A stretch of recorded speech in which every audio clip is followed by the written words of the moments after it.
2 years in Tenerife. It's been a ride. And today we're going to share what we love and what we hate about being on this island. You might think that living in Tenerife is just sunshine, beaches, water sports, no worries in the world. But no place is perfect. We lived here for 2 years, we've moved around the island. I would say that we have a pretty rounded view of how things work around here. And when I say we, I mean it. I wanted to have a second viewpoint for this video, not just my own. So I invited my boyfriend to join me in making this video. So the special guest of today is my boyfriend. So this video will be split into 3 parts. Number 1 will be the highs, number 2 will be the lows, and number 3 will be, surprise, will be the flip side. So these are things that can either be good or bad depending on the context or how you look at them. So neither of us knows what the other one has in their top. I asked my boyfriend to prepare his top. I prepared mine, and during the video we're gonna read them, and it's gonna be the first time that we hear them from one another. Also, the 3 things we mentioned for each category are not in like a hierarchy. It's just 3 things that we love equally, let's say, right? Yeah, equally. We're gonna start with you reading your top 3. So I just give you some keywords? Yeah, right? just a keyword, yes. Usually when you think of Tenerife, weather, that's one of my likes. And one of the other ones is proximity to nature, the ease and access of getting to nature. And then the third one is having swimming possibilities, let's call it that. Like either having a pool or having the sea close by and different beaches to go. Cool. Like I didn't think of the swimming. Actually, I should have thought of that as well because I love swimming. But weather is in my top as well. Where is my paper? For me, also the first one actually that I wrote here is weather. Yeah, not a surprise. Then I wrote culture. And what I mean with this, because I need to explain, this means that there is no rush. The people are nice, and also very important, the people are nice to foreigners. Like when we talk to Spanish people or we deal with them, they're always nice, polite, they have patience to explain everything, so I really appreciate that a lot. They have patience to explain everything in Spanish to us, even if we don't speak that well Spanish. And the third one that I wrote, it's landscape. So I basically said that you have multiple options to go around the island, which is very similar to what you wrote. Yeah, because I wrote proximity to nature, but then the different variations of nature. So the likes of sea, but then you drive half an hour in the mountains. If you drive 15 minutes more, you're in the forest. From the things that I wrote, does anything surprise you? Yeah, I think, the culture is not really a surprise because I feel like you said this multiple times, but maybe I just don't really agree with it, and because I have it, I'm not going to spoil it. I have it added other side, but yeah, I mean, I do agree with some people are really nice. I think Canarian people in general are really nice. Okay, that's very interesting. Like 2 of the things that we had were very similar, like the weather and the. And you agreed with the third thing. Yeah, I agree. I completely agree with the third thing. Yeah. I would have included, but I didn't. I didn't have any slots left. Okay, so moving on with the second part, that is things that we don't like that much. That doesn't mean that they're bad or that we judge them. It's just that they're not our favorite things, and these are very subjective opinions of 2 people. With each our personal preferences. Yeah, so don't take it personally. It's just opinions. And if you want to change our mind, please feel free to do so. Yeah. Down in the comment section. Just to clarify, I think the word hate is a very strong word and it doesn't reflect my feelings accurately, but it's a word that works very well to show the concept in a short way. Okay, can you go first? All right, so what I miss, the lack of concerts, like easy access to just go like, okay, one of my favorite metal bands or rock bands or other bands are playing here, and I can grab the car and I can drive 1 hour, 2 hours to see them. The second one is a bit music related as well. It is reggaeton. Reggaeton everywhere. I thought that you would say that you miss reggaeton. No. Okay. It's that it haunts me in my sleep. Okay, so you feel like there's too much reggaeton. There's too much reggaeton. Okay. And then the third one is a bit contradicting what you said in the first one, where you said the culture.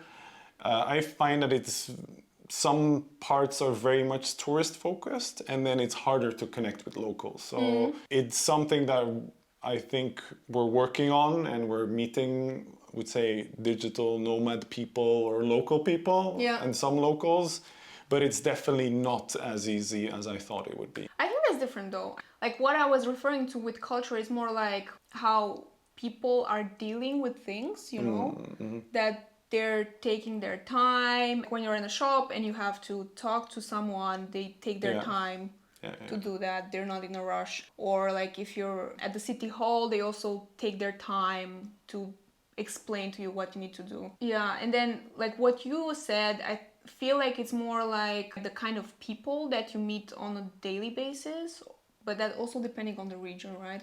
We're in the south. So enlighten me, what is it from your side that you don't like as much? So what I miss is restaurants and options for eating out. I think what you mean is you miss Berlin restaurants. Yeah. Yeah. You said that I was spoiled in Berlin. So Yeah. in Berlin, there's a lot of restaurants, different Asians, different Indians, different everything. And I feel like there's a lot of choice. And I feel like here, most restaurants are Spanish, and most of them have the same kind of food. And I kind of miss more variety and more option. Yeah, I would say that I don't really agree, and I think we should venture out a bit more. But I do feel like, I mean, what you're saying with regards to the Spanish restaurants having the same menu options, it's true that a lot of Canarian restaurants or Yeah. Spanish themed, they have the same thing. And that's really not your style of food. I feel like we tried a lot of new places, and I really have favorites now. I just feel like, but Yeah, it they're not may- on every corner. Yeah, and they're you not on every cannot- yeah, corner, yeah. but it makes sense because Berlin is a very dense and like it's like a condensed city, whereas here we're on an island, which is kind of like the population, everything is spread all over the place. So it feels like everything is further away and less accessible, if I can Yeah. say so. Which brings me to my second point that I wrote here, which is cars everywhere and bad parking almost everywhere. I agree, yeah. To park on both sides.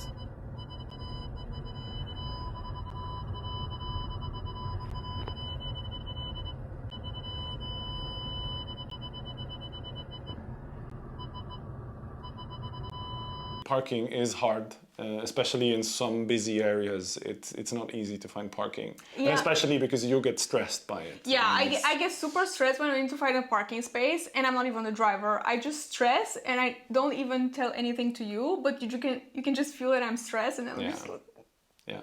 that's the only way you can move around efficiently on the island. So if you rely on buses, you can move around, that's for sure, but everything is way slower and more hassle. I have one last thing that I really miss here is that my friends and family are not here.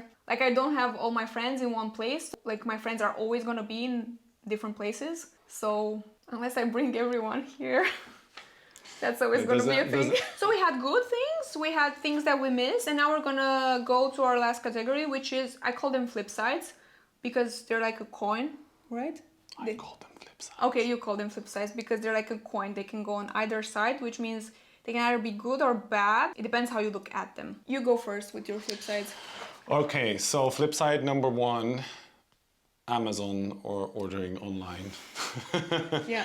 It is famously hard to get something here because although Tenerife is part of European Union, because it's part of Spain, it is not part of the same economic region, and also geographically it's in Africa. Super far away from So everything. some companies don't ship here because of VAT reasons and too much hassle. And then it takes a long time to get here. But the plus side obviously is you don't buy shit. You don't buy all of the stuff that you would normally buy. Yeah, I agree. Like for me, that is a good flip side because I don't order almost anything anymore. No, I would say for me mainly it is good, but then if you need something, you're limited to what you have locally or limited to the companies that do ship here, and then you have to wait or you have to pay the premium. Yeah, I don't have an issue with this. I think it actually toned down my consumerism. Yeah, all right. That was first one. Number two. Okay, second one is the cost of living. Okay. I would say life is cheaper here, so it is positive. However, things are getting more expensive. is not necessarily directly affecting us. I mean, obviously, grocery shopping has gotten a lot more expensive. Some products are just simply not available or are very expensive. I agree, and I also think that happens everywhere now. So like rent prices are going up everywhere, groceries as well. It's not an isolated Yeah. thing. Okay, and the last one of the flip sides? Traveling outside. So the flip side is it takes longer. Like the bad side is it takes longer, where, you know, to get to Spain is going to take 2 hours, 2 hours and a half. To get to Belgium, it's going to be 4. The positive side is because we do live here officially, we have a resident discount to fly to the peninsula, so to mainland Spain. To Spain. To Spain. But not to the rest. Not to the rest. To the rest is actually super expensive. Let's move on to my flip sides. Okay, flip it. The first one is working remotely, but I speak for myself now. There's a lot of jobs in Tenerife, but not a lot that would be suited to what I'm qualified to do or what I'm capable to do. So for me, it will always be that I need to find a job remotely. Like for me, it's a very good setting because I like working remotely, but for someone else, there's people who really like to go to the office. I think jobs are very important if you want to move to somewhere, and I think it's relevant to mention how is the job situation. Okay, the second one that I wrote is that, so also flip side, it's an island, it's next to the ocean, it's super nice of course, but it's very far away from everything. Like it's physically far away. I've had friends say, oh, I've actually looked on maps and I thought it was way closer to Spain, but it's actually super far away. So this translates to being longer on the plane when we want to go somewhere, and also to more expensive flight tickets. At the same time, we live on an island, so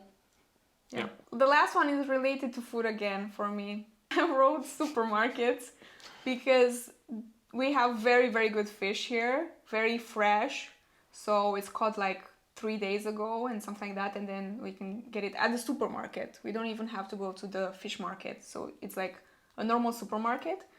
But then, as you mentioned as well, there's less things in the supermarket. Yeah, again, I compare it to Western Europe or so Belgium. There's more things in the supermarket. So flip side. I agree, but I do feel like a lot of products that they only have here are very good. Ham, the cured ham. Yeah, jamón serrano.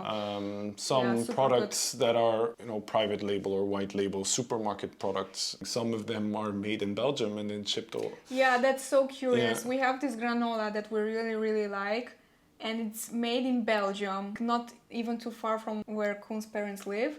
But you cannot find it in Belgium, right? No. It's so curious. And my parents love it as well, so we need to re-import it when we go back to Belgium. That's how it goes. Yeah, seasonal products are a lot more a thing here, like it used to be. So strawberries, we have them, I think, April to June, and then it's done. I think the main thing that we're struggling with, and we had this discussion with some Italian friends of ours, is tomatoes. Yeah, tomatoes. Yeah. Tomatoes are a real struggle. To get good tasting and texture-wise tomatoes is a struggle. Obviously, we're very passionate about food. Yes. I kind of feel like I seem very passionate about food because 2 of my things were about food, whereas I don't consider myself someone who's very passionate about that. So, Koen, do you want anything final to share?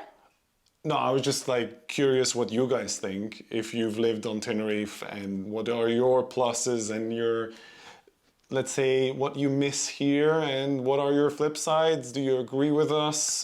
Do you have some tips for good food, good restaurants? Let us know in the comment section down below. Also, leave a comment with anything if you watched until here. Like any kind of food emoji is great. That being said, I hope you enjoyed this video. You should watch some other videos about Tenerife that I made, and I'll see you in the next one.